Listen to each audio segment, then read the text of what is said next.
The Royal Blue Podcast from the Liverpool Echo. Hello everybody and welcome back to the Royal Blue Podcast. I'm Phil Kirkbride and today joined by Dave Prentice, Sam Carroll and Chris Beesley. As ever, we are here to chew the fat over all the major talking points at Goodison Park. And as ever, there's plenty to get our teeth stuck into. The boys on Monday, of course, dissecting, analysing, poring over the humiliation at Anfield. But of course, there has been more fallout since.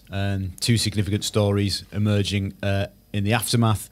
Fabian Delph obviously embroiled in a social media exchange, should we say, with a supporter. And secondly, of course, in the bigger story, a small group of fans descending on the training ground on Monday, demanding to see the players, and ultimately Marcel Brands going outside to meet them and to sort of be used as a sounding board and to hear what they had to say. So we'll be discussing those matters. Carlo Ancelotti has given his press conference this afternoon ahead of the game with Brighton, a big game, and we will talk about that. Cenk Tosun has gone on loan. Andre Gomes could be back sooner than expected. And of course, various other things that have emerged in a crazy but not abnormal week, I guess, in the current climate at Goodison. Fran, I just want to get your thoughts on the big story, I guess, from the fallout of Sunday and the news that broke. I think it was Wednesday, wasn't it? That on Monday afternoon, a small group of supporters descended on Finch Farm and asked, should we say, or demanded to see the players because of what had happened at Anfield. Obviously, Marcel Brands went out and spoke to them for 20 minutes and then it was all done with. What were your thoughts on that incident, I suppose? I was amazed that Everton actually did come out and speak to them. I'm not quite sure what the group of supporters were hoping to achieve by that. It underlines the heightened sensitivities at play after what happened on Sunday. I mean, we talked about it earlier in the week, and it was, the worst I can physically remember at Anfield. I mean, fortunately, I wasn't at the 5-0 at Goodison Park. Otherwise, way back in 1982. Otherwise, I suspect that one might have only just, sort of superseded it. But it underlined just how appalling and how shameful that was. That there's been so many repercussions since. I don't know about the fans turning up at the training ground. I understand why they're so angry and why they're so upset. But what were they hoping to achieve? And I'm surprised that Everton did actually deign to come out and send a figure as significant as the director of football out to actually address them. I would have just anticipated the security saying, fine, so you hang around and we'll ring the police. They didn't, though, and that speaks volumes for Everton. I think it underlines that the powers that be are treating what happened on Sunday very, very seriously. They are treating the way the fans have reacted to it seriously, as they should, because it was truly, truly awful. I think everything that's happened since then just underlines how bad it was. I mean, there's initially the stuff about Duncan Ferguson and the reaction, sort of his comments in the dressing room. Just shrugged my shoulders at that one. So what? So there are always arguments in dressing rooms. That doesn't bother me in the slightest. But the fact that people, were reacting to it underlined how, sort of jumpy and agitated people were. Then, obviously we'll talk about Fabian Delph later, but there was that fallout. And then fans turning up at the training ground. I mean, it's a very Latin American thing, isn't it? I mean, it happened at Sporting Lisbon. On a very different scale. True. Yeah. And then, Carlo laughed about it at his press conference today, where he actually said that it's a normal thing in Italy for supporters to turn up at the training ground. I wouldn't like it to become a normal thing in this country. To me, I'm not sure quite, what was achieved by it, if anything, but it just does underlines again how pitiful what happened on Sunday was. Sam, what were your thoughts on that moment of the week? Yeah, it's tough to follow up from Preno there. I think he's kind of said what it's all about, but it is just such a strange and kind of amazing turn of events, isn't it? That the Brands did ultimately go out to speak to these fans, and when you just even think about the bare logistics of whether it was 5, 6, 7, 10 fans who went to kind of have the idea and to say, yeah, I'm up for that. I'm up for going to try and get into the training ground to have it out with the players. It does, as Preno says, just show how kind of annoyed people are getting. And I just think it's a kind of symptom of, this hasn't just been the last season, has it? It's been pretty consistent now for the past 6 or 7 years of Everton just kind of letting the fans down on every big stage imaginable. Every time there's kind of a sniff of kind of achieving something or pulling off a big result, and they consistently don't just bottle it, but kind of managed to do it in a way that is the most embarrassing possible, and Sunday was the kind of the icing on the cake for that one with that second half performance, which for a lot of people will be the worst 45 minutes they've ever seen. Still surprising that the people would go down to the ground, and still even more surprising that Brands went out and spoke to them. But again, you know, Brands does kind of seem like the kind of figure who does generally care, who does generally kind of want to tap into this kind of mentality of the supporters and see what their feelings are. And you know, I think a lot of us would pay a lot of money to have been a fly on the wall to kind of see what kind of point he was getting across and what supporters were telling them, because you know, it is interesting to see that, you know, I think you're naive if you think managers and players and directors of football all say what they actually think, you know, to the media out in the public, and it'd be interesting to kind of see deep down behind closed doors what Ancelotti and Brands themselves thought about that performance on Sunday, because I don't think it would surprise too many people if it was dissimilar to what was probably getting said in that room in Finch Farm. Yeah, I think the public announcements will be very, very different to what is said privately. I think it's the expectation level that was generated on Sunday, which is why we've had such a fallout. When those team sheets drop and you see a team of kids against, you know, so a full-strength Everton team, and expectation is suddenly elevated. You know, wow, this could be the moment. This could be it. We could finally win at Anfield, first time this millennium.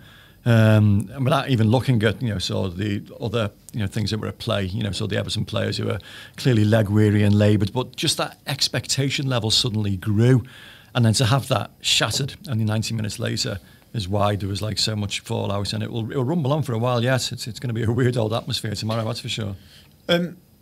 Chris, you know, credit to Marcel Brands, because other people in his position, you know, you can imagine would have just ignored supporters. But do you think actually, although those group of fans, you know, some people will have difference of opinion about the actual going down to the training ground, and of course they didn't actually achieve what they wanted to, which was to see the players. Yeah. This story will have got back to the players, of course. They will have read about it, heard about it, and in some ways, has actually the message got back, do you think? Because Premier League footballers, and I'm making a very general sweeping statement here, a lot live in a bubble, perhaps aren't acutely aware of the temperature and the feel amongst a fan base. Yeah. And look, and I stress that's a very sweeping statement and not including everybody. But do you think actually the fact that so angry have the supporters been that a small group have turned up at this training ground, which Preno alludes to, isn't something that we're used to in English football? And secondly, and we'll move on to it as part of this discussion, that there's been a fallout from a player interacting with an angry fan on social media. Do you think actually this week that the players, some will have got it anyway, but maybe some who weren't quite aware actually have gone, oh, hang on a minute, this is really not good, and we need to pull our socks up and prove and fight for these fans, because they're not happy. Yeah, I think it's a message that they did need to be given. Like we can all say, we can question the motives of the supporters or any sort of coherent strategy that they may or may not have had. But in regards to the players getting the message over, their feelings, definitely we mentioned on Monday's pod the fact that there was only one player, and he was a lone player, Jibril Sidibe, who had made the effort to go over to the Evertonians and applaud them at the end of that game. So, yeah, if you've got that kind of team, where most of the players haven't even bothered to acknowledge the supporters at the end of a game like that, I think them actually getting that message, whether they actually face the players and the fans or not, would actually be a good thing and something that they need to take on board.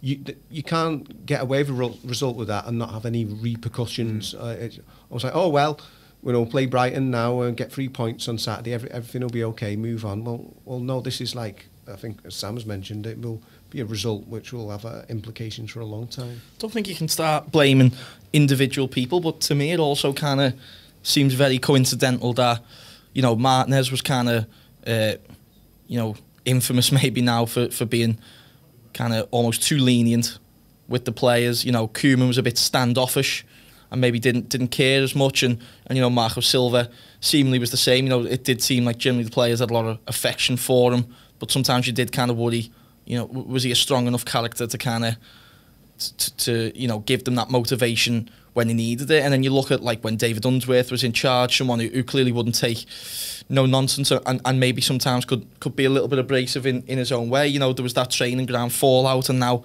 Ancelotti comes in, and again you kind of hear rumblings of players being unhappy in the dressing room, and I just think it's a group of players, the majority, and I'm not saying anyone, because there are some really, really good footballers in there, but to me there's a majority that have been pampered and that have maybe kind of thought they'll get an easy ride at Everton, or have just kind of fell into a trap. They might not have necessarily meant to do it, but they've just kind of meandering the way through a career at Goodison and picking up a wage, which seemingly was the basis for what a lot of these angry supporters were kind of saying, that when did Everton ever become this club where we just pay lads to turn up, and whether they get beat 5-0 or 1-0 at your closest rivals or whatever, they all just saunter off the pitch. And I was staggered by Gylfi Sigurdsson's comments a couple of days after it, where he kind of said everyone reacts differently, and I'm sure the players will go over more in the future. I thought that was shameful, really, to think that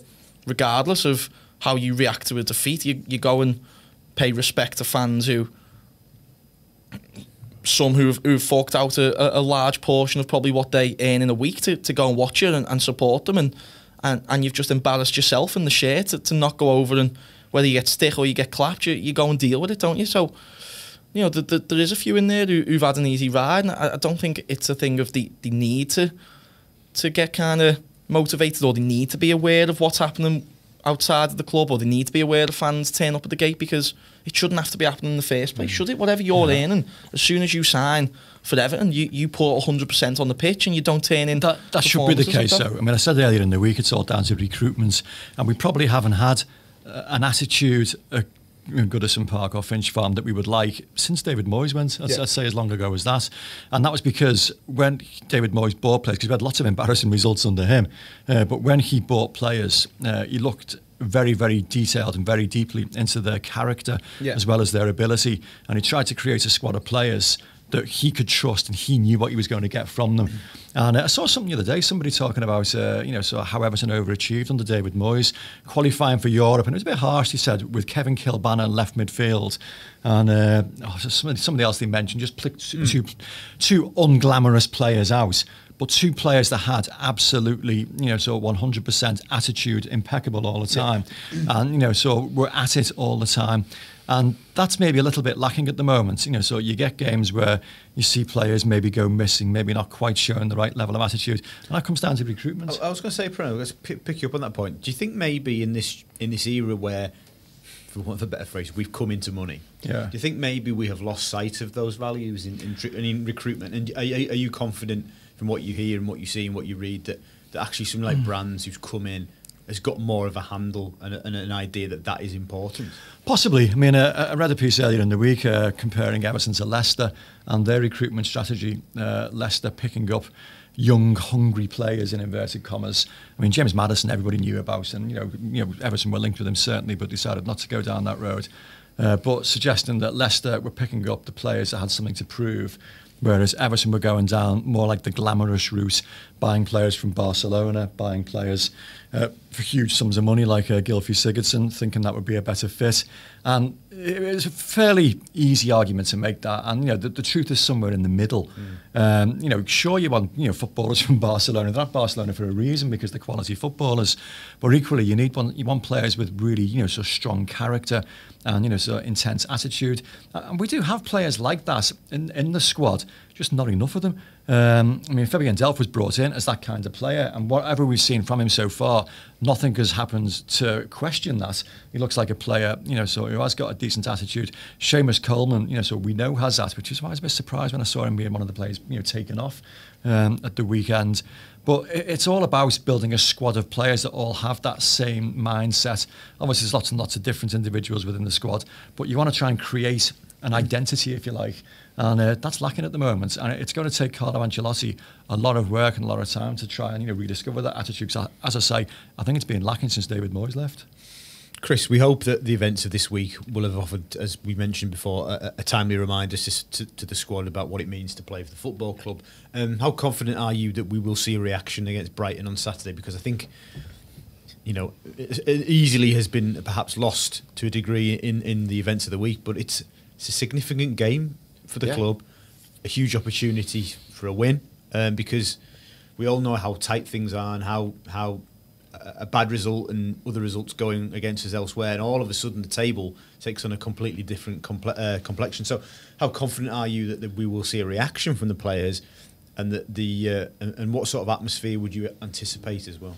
I am confident there will be a reaction. I think as we said on Monday, it's going to take a lot more than a mere reaction in this one particular game. As Dave alluded to, it'll probably take Everton having to beat Liverpool in the next derby for it to almost be sort of, I can't even say cancelled out, but sort of fans equalised almost. Yeah. But in regards to what we might see in the ground, I know people have said, oh well, chuck a few of the kids in and stuff like that. I think, well, it's not April, there's still, we're only Brighton. Yeah, we're only in January. So, yeah, I'm fully expecting a proper reaction from the team, a good performance. They've beaten Brighton in both of their home games since Brighton came up into the Premier League. So, I'm expecting a strong performance from Everton, but unfortunately it'd be too little too late. Regardless what happens, I mean, we can't change the past now, and then you can only go forward. So I just hope that there's nothing from the players almost like, well, there you go then, that sort of attitude that, okay, go on and turn Brighton over. So Brighton now has to be the start of something. Yeah, definitely. It has to be the start of a consistent run of performances and results. And because, like you said, that table is still very tight. We saw that back-to-back wins in 48 hours under Ancelotti, and suddenly they were briefly in the top half of the table. But they're all on the same points as Southampton still, I think, stuff like that. It's still very close, bottom half of the table. So, yes, still plenty of points that need to be picked up in these weeks ahead. What's really worrying, sorry to jump in, is that there's like the seeds of a fracture developing now between the supporters and the players stroke the club at the moment. And that can be a very, very difficult thing to repair. I mean, it's happened very, very quickly. Only a month ago, everybody was bouncing, so during the unifying force that was Duncan Ferguson, so bringing everybody together. And then when Carlo Ancelotti came in, there was so a real mood of optimism and positivity. And that seems to have gone very, very quickly. And you just sense now that, even if Everton win on Saturday, as Chris says, you think that, a lot of the fans are going to be, so too little, too late. And they're waiting to be pleased. They're waiting to be impressed. And if you don't get over that very, very quickly, you do get a them and us situation there, which it's very, very damaging. It's why in tomorrow's column, actually, I've written about this, and why, although it was Brands who went and physically was the man to sort of go and speak to those fans, actually for me the onus on that has to fall onto one man. It's not his problem, but he's the man to find the solution, and that's the manager, because he has to be that conduit between the stands and the players, and he has to find a way of playing and has to motivate the players that will get the fans back, doesn't he? True, and it's unfortunate, but he's not that demonstrative kind of manager. Everything he does is understated. So Duncan did it very, very differently. He was patrolling up and down the touchline, throwing ball boys around, and people loved it. So Carlo will go about it his own way. Maybe he could use Duncan, so in that respect. So I'm not saying a cheerleader. He's far more to Everton Football Club than that. Absolutely, but so somebody to actually, so just try and get the fans back on side again. Whether it takes him actually going out there on the dugout and just making a few gestures towards each end. So come on, get behind us. Jurgen Klopp does it every 5 minutes at Anfield. And we have seen, I think it was in the Burnley game, the other assistant, there's another one to Carlo, his son David, he was up celebrating. So maybe Carlo needs to encourage his son to be a bit more sort of, demonstrative and be a bit like Duncan in that respect. Totally. I think the thing as well, what Brennan was saying about the divide maybe, is that to me at the moment there's a lot of kind of parallels with that second Koeman season, which was 2017-18. Yeah, I didn't see 18, unfortunately. No, he didn't know. But it just kind of, again, I think it has just totally ground people down, hasn't it? I think that's where the divide is coming, in that, a manager came in, with maybe a few question marks around him, had a pretty good season, and especially strong second half of the season, a positive summer transfer window, everyone's buzzing, and very quickly turned sour, and it has just happened once again, hasn't it? A former player comes in and kind of lifts the mood a little bit, and then a new manager comes in. But I just think people now are kind of sick of the same faces, and maybe just by, you know, the people like Sigurdsson and Schneiderlin, just because they've been there all the way through this kind of two poor spells. You know, you do kind of attract attention to yourself. You know, probably they might admit anyway they have been poor, but that is where now I just think, you know, people have got a lot of faith in Ancelotti and his son and Duncan and you know, this new kind of team of staff that have come in. But to me, I feel like a lot of fans now are just kind of treating this season as a bit of a write-off, and the positivity will just start again in summer when they see kind of the decks being cleared, whether that's even possible, and more new faces come in. But then it's just a cycle starting again, isn't it? Are you saying psychologically for supporters, until we've made a clean break with the past, and by that I mean players who've been around under, perhaps less so Martinez, but under Koeman, etc., and have failed a couple of managers, until they're gone? Is that what you're saying? That's only when there will almost be a freshness about the whole place, you mean? I think so, because I think, rightly or wrongly, I do generally now think people like Sigurdsson, Schneiderlin, and maybe even Theo Walcott, not to kind of throw them under the bus, but they have almost become symbols for failure, and maybe not failure, but not living up to expectations. You know, and it has happened now for 3 seasons running. You know, Koeman got sacked, Silva got very close to getting himself sacked, you know, and then there was kind of almost a redemption in the spring, and then he got himself sacked again. So, or he did get himself sacked eventually this season. So, you know, it's 3 seasons where Everton fans have been kicked down into the dirt for a pretty long spell of time. You know, you forget how long that terrible run lasted under Silva last season. You know, you forget how very real the threat of relegation seemed under Koeman, and it forced Mashiri to hire, you know, an unpopular choice in Sam Allardyce. So, you know, for it to happen again and again and again, I just think now people have kind of said, you know what, he doesn't fit, this isn't working, and we need to start again. And we do now, as we've kind of said over the course of this podcast, you need young lads, you need hungry players, you need to get a good mix, which is what you're seeing, as tough as it is to admit, that you're seeing at Liverpool, you're seeing at Leicester, the teams that are doing well, they've got young players, they've got energetic players, and ultimately, as Preno says, you look at a lot of them and you see characters, and you see a team, you see a unit, you see a group of mates. You know, I look at that Everton team now, and I don't know, they might all be made up with each other, but to me there doesn't look to be very many lads who are fighting for each other, and there looks to be even less lads who are fighting for the people in the stands, which is just a recipe for, you know, at best mid-table mediocrity. Well, look, for balance, Carlo Ancelotti at his press conference says the players have worked well this week. He has had that full week, hasn't he? The longest period he's had since joining the club to work with the players uninterrupted. And he said that when they've analysed the defeat at Anfield, there were no arguments, there was no discussion, there was an acceptance of where they'd gone wrong. So let's shift on the discussion, because we could spend all day and night talking about the fallout from Sunday. Bit of transfer news. Cenk Tosun has gone on loan to Crystal Palace. Anybody of the thoughts that that's the wrong decision by the club, or is that the correct decision? How will he get on? I think it's probably best for all parties concerned.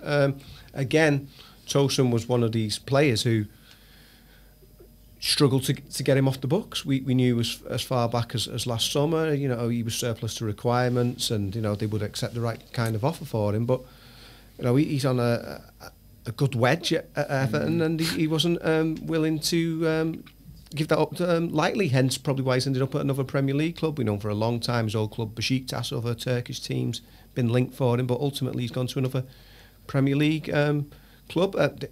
Decent finisher on his day, but for Everton, what Everton wanted, he just never seemed mobile enough. We saw him fits and starts, scored that important goal against Tottenham when he came on.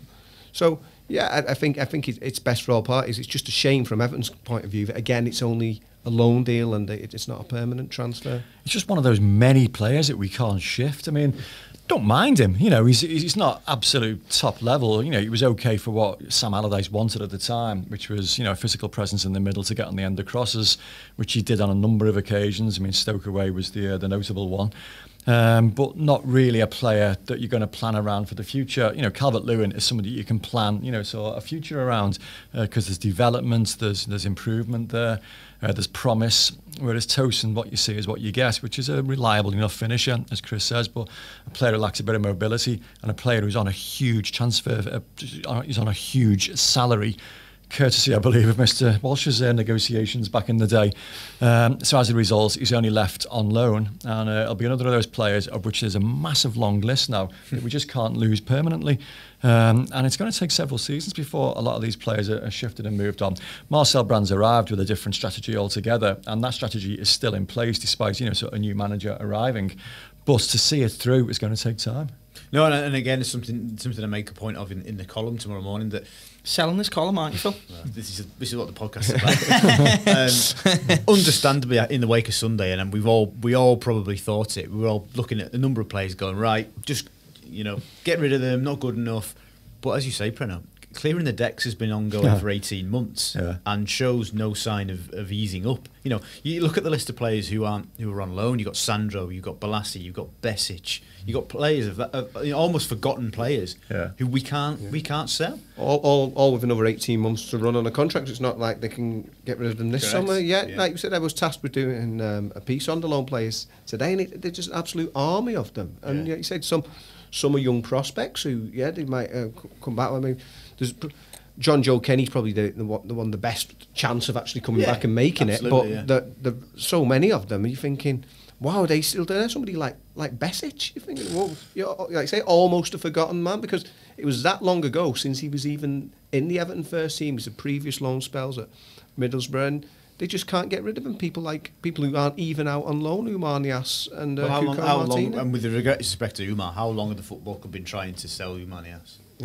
It's also reaching the stage now, isn't it, where I think, remember in pre-season, Unsworth telling me that Besic requested to play in an under-23 game, Pennington requested to play, Niasse requested to play, Martina requested to play. So, that's £20-odd million worth of talent having to request to play in games just to keep up the match fitness, and the lining up sometimes against, or lining up with 16-year-old lads like Tyler Onyango, and maybe in some respects it might be good for some people's development to work alongside them in some capacity, but as Bees is saying, it is a genuine army of players now, and I love it's difficult, isn't it? I know you see some people online saying just pay them off, just get rid of them, but it's not really as simple as that in reality, is it? Which is difficult. So it is such a big task, and you do really wonder how many of these players, if it would have been Marcel Brands who went in alongside Ronald Koeman in that summer, how many of these players would he have signed? Not many. I don't think many, if any at all. When you think back, what Preno was saying, we kind of went for that thing of signing established Premier League players who were great for Crystal Palace and Swansea and teams like that, and haven't quite cut the mustard at Everton. So, it is interesting, isn't it? Because I know, especially this month and then again in the summer, the fans will be all about who we're signing and who's coming into the club. But there's financial fair play, and I know Farhad Mashidi was quite keen last summer to try and balance the books in some respects. But, it's not fantasy football or Football Manager, is it? You do generally have to look at who we're going to get rid of as well. And, I think if Carlo Ancelotti takes a step back, he probably need to lie down for a bit when he thinks of the amount that he needs to get rid of. And it causes problems, because Carlo Ancelotti wants to bring players in. He's spoken about it, but he's got to do it against the backdrop of there's a general meeting next week when Everton's, so losses for the year are expected to be, so considerable. And I forget the Premier League ruling is over a period of 3 years. £105 million. Yeah, £105 million.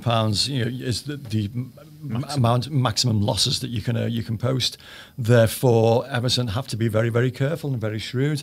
They have to lose players before they can bring players in, and it's a balancing act, and it's a very, very difficult balancing act at the moment because the salaries were so considerable that a lot of these players were brought in on. It's very, very difficult to lose them. Obviously, Carlo today opened up more than he had done about this meeting he had with Marcel on Monday about transfers.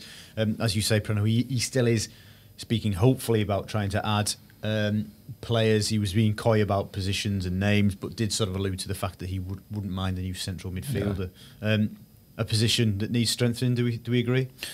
Yeah, I think it was only yesterday that I seen a video of us playing Brighton last season, and you kind of forget that we ever had Idrissa Gana Gueye, but then you just realise probably next to Romelu Lukaku, the player that has been most missed at Everton in the modern history. Well, Gueye and Gomes, that's not a bad double act in the middle, is it? Well, exactly. It wasn't, was it, last season, yeah.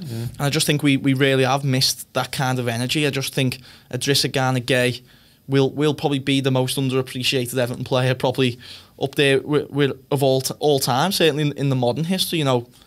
He did have a lot of admirers, especially towards the end, but there was times, I remember after we got beat at home by West Ham at the start of the Marco Silva era, there was a lot of critics after he kind of lost the ball with a pass, and people kind of saying, what else does he do except run round? But ultimately there's a market for that type of midfielder at the moment, which he's shown at PSG, and there's just no energy in that midfield. It got shown up almost embarrassingly against Liverpool. Sigurdsson and Schneiderlin, they weren't exactly playing against Modric and Kroos, and they got made a mockery of by Chirivella and Adam Lallana. So, it was difficult to watch at times, and that Idrissa Gana Gueye probably wouldn't let that happen.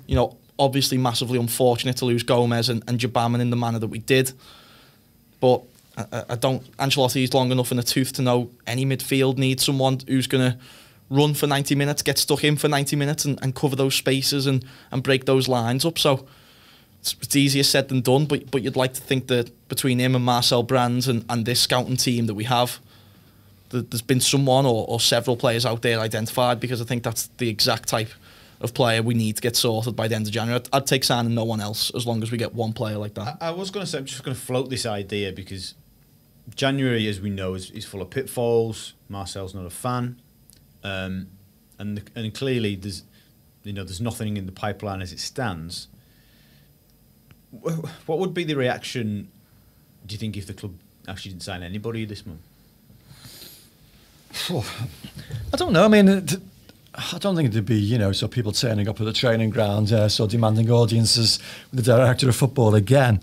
I think the counter to that is that bringing a new face in will give a lift to the place. Creates a bit of expectation, so maybe puts a bit of unfair expectation on that individual's shoulders. Yeah. But equally, there's a bit of excitement. We're excited at Oumar Niasse's arrival, at Cenk Tosun's arrival, because it's that unknown. You wonder what a difference they can make to the squad. Injection of energy. So so bringing a new face in automatically lifts things a little bit, on the terraces. But equally, it gives the players in the squad a little bit of a kick up the backside. Suddenly people are looking over the shoulders, thinking, well, I've got to do a bit more if I'm going to get a first team place. If ever one was needed. Well, just a bit, yeah. So no, it would be important. I don't think the fans will be. Sort of revolting if we don't sign anybody in the January window. But equally, I think if we do, there'll be a bit of excitement, and it'll hopefully just give a bit of a bit of positivity for a change, which is desperately needed at the moment. Another bit of positivity, Chris, came from Carlo's press conference this afternoon. The news that Andre Gomes, will be back at Finch Farm next week, training by himself, but still, nevertheless, back at Finch Farm training, and it appears he is ahead of schedule, perhaps, and the hope that we'd had that he might play again before the end of the season looks realistic by the sounds of things. Yeah. It makes that whole central midfield dilemma more of a dilemma, in that you need somebody, but perhaps only for the short term. In that, if Gomes is ahead of schedule, popular character both on and off the field, gives the team something different there, and then with Gabamim as well, also on the comeback trail. So it might mean if there is a central midfield signing, it's possibly a lone player. I don't know, but it's great to hear, because obviously when I was there when the day that injury happened, and just you could tell straight away it was something bad. Just the reaction of all the players, it was horrific. So for the prospect of him playing again this season, it's terrific, isn't it? To think that he might be back a bit ahead of schedule, and that'd give everyone a real boost. Another positive I took from that press conference today was the reference to his goalkeeper, where he talked about, I'm not going to tell you which positions we're chasing, and he was pressed on it. And he said, well, all right, central midfield maybe. But he said that, we know we don't need a goalkeeper. We've got the international, the England #1 goalkeeper. And I raise, sorry, no pun intended, I raise an eyebrow sometimes when when people criticise Jordan Pickford. I'm thinking, hang on, think of some of the goalkeepers we've had, sort of Goodison in recent years. This is a very, very, very talented shot stopper who's still a young goalkeeper that still has one or two rough edges to be ironed out, which he is ironing out at the moment. He's top class. He's a very good goalkeeper. That's saved from Origi, which is like being forgotten about Absolutely, now. Yeah. Probably because Origi was offside at the time. Whether that would have been given or not, I don't know in hindsight. But it was absolutely stunning. His distribution was a little bit iffy during the game, but largely it's very good. Generally, so he was one of the few players that could actually hold his head up after that match. And this season, he's been pretty decent as well. He had one or two, sort of shaky moments last season, but he's overcome them again. So just, that is one area of the pitch that, we don't need to worry about too much. I was quite pleased to hear Carlo Ancelotti reference that and just say, we're happy with that. Let me just sustain that line, because something that I've been thinking about for a while, and I know a couple of us have talked about. So we don't need a first choice goalkeeper.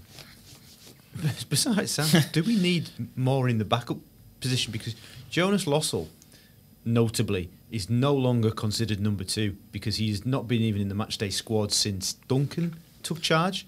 And we don't quite understand or fully know what's going on. We are sort of trying to dig around and chase exactly what the situation is. But clearly, Martin Stecklenburg is seen as number 2, and he's out of contract in the I couldn't tell you what Jonas Lossell looks like.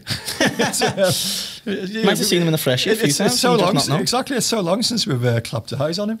But is that something that Well, Lossell was given a 3-year deal when he signed, wasn't he? So to me, it almost seems like a bit of a pointless exercise, because if you're happy with Pickford, then you've got to keep her there for another 2 seasons after this season to warm the bench. Pickford hasn't missed a Premier League game since he signed. Pickford wouldn't have missed the game if we hadn't changed. But is the League Cup. To give him more competition, maybe. Yeah, but is the inference there, Sam, that Lossell was brought in quite clearly with the mission statement, put pressure on Jordan Pickford? He's not even in the squad. So so surely the inference is you have not been putting pressure on Jordan Pickford in training. Yeah, totally. And maybe then it's up to, in the summer, if Stecklenburg doesn't sign a new deal or moves on, which I presume he probably would, then the only other option is João Virginia, isn't it? Who obviously has had a unfortunate kind of loan spell at Reading and got frozen out after making a couple of errors himself. But from what we've all seen of him at under-23 level, he's a very talented goalkeeper. So do you say to him, right, we're going to have you, Jonas Lossell and Pickford this summer, and if you impress in training, you're going to be my number 2 and you're going to be the one we turn to? So that'll probably be my option for now. I don't really see why, unless an absolute real kind of talent who was identified and everyone was like, this kid could actually make a move for Pickford's shirt. Unless that comes up, I just think it's... I don't think Pickford's form is enough of a concern. As Preno was saying, he's a 24, 25-year-old lad. He's England's number 1. He's been a World Cup hero who unfortunately has kind of, in the last season, picked up the habit of, when he makes a mistake, they've led to goals, and it's kind of, once he irons that out, I think he'll be all right. I think he gets a bit more stick than probably deserves sometimes, just because of his attitude and his personality. He's not someone he doesn't shy away from the criticism, and he certainly doesn't shy away from the antics sometimes. But I do generally think Jordan Pickford will be Everton's long-term number 1.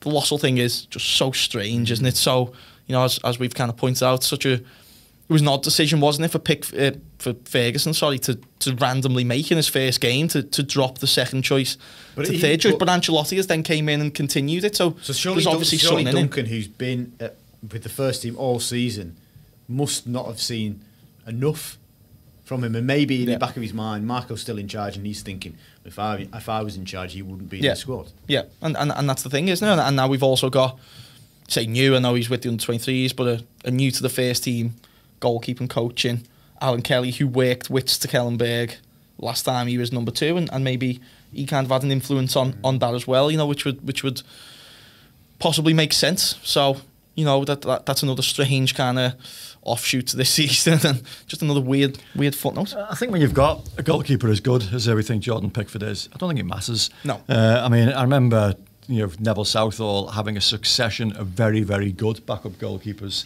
that just couldn't get a look in because he insisted on playing every minute of every game. And Fred Barber, Bobby Mims, Jim Arnold, initially. But did they not help Neville keep his levels? I don't think so, no. I think it comes from the individual themselves. I just think that, when you're a driven enough goalkeeper, and Neville was insane in his training, sort of regimen, He was always first in at Belfield. I was always turning up there when his car was already on the car park, and lived in Llandudno as well. And it took about an hour and a half to get there. Always first there, so generally last to leave, and he just pushed himself relentlessly. And I think Jordan Pickford, he's the England #1 goalkeeper, and I think that's what drives him. I think the desire to try and retain that status is what pushes him. And I don't think having a number 2 that might be so almost as good as you is going to push him. I think it comes from within. It's such a strange position, goalkeeping. I think you have to be so driven. I mean, goalkeepers are very strange. There's one sat right next to me now. So no, you've got to be former goalkeeper.